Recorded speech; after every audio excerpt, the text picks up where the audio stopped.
2020. Just how different this year sounds, that's how our life has become right now.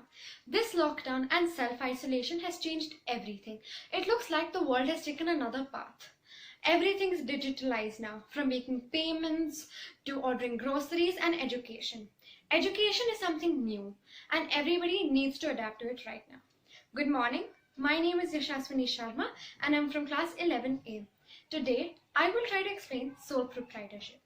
So there are 5 forms of business organizations in India: sole proprietorship, partnership, joint Hindu undivided family business, cooperative society, and joint stock company. So sole proprietorship, how do we define it? Let's see.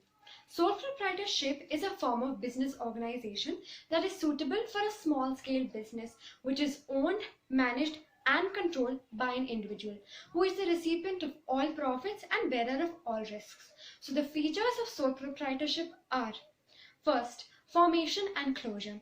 A sole proprietorship business can be easily formed with minimum legal formalities and can also be closed by the consent of the owner. Liability. A sole proprietor business has unlimited liability.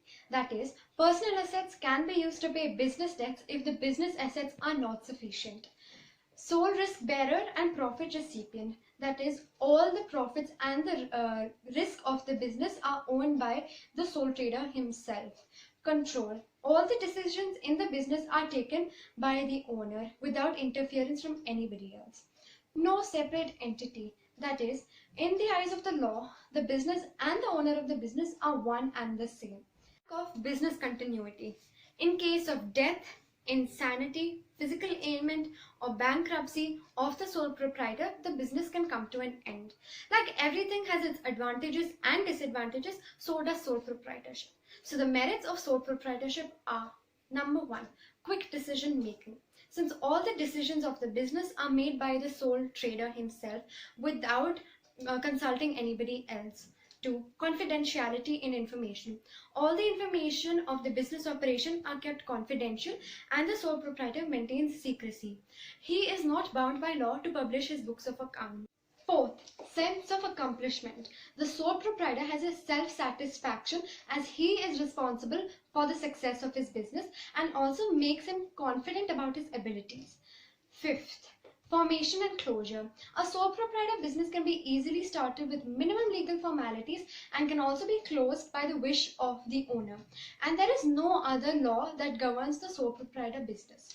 Okay, so the limitations. First, lack of resources.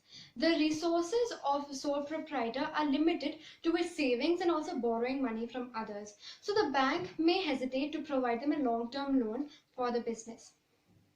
2, life of the business. In the eyes of the law, the owner and the business are one and the same. So in case of death, insanity, imprisonment, physical ailment of the sole proprietor, the business can be closed. 3rd, limited managerial ability. The sole proprietor is responsible for all the managerial activities of the business. So that is why it is more suitable for a small scale business in which personalized services are required by the customer. It is actually very difficult to find an individual who can excel in all these activities, that is financing, purchasing, selling. But due to the lack of resources, a sole proprietor cannot employ an ambitious or a talented employee. Last, unlimited liability. The sole proprietor has unlimited liability. That is, personal assets can be used to pay business debts if the business assets are not sufficient. See how simple that is. I learned all of this through a virtual class.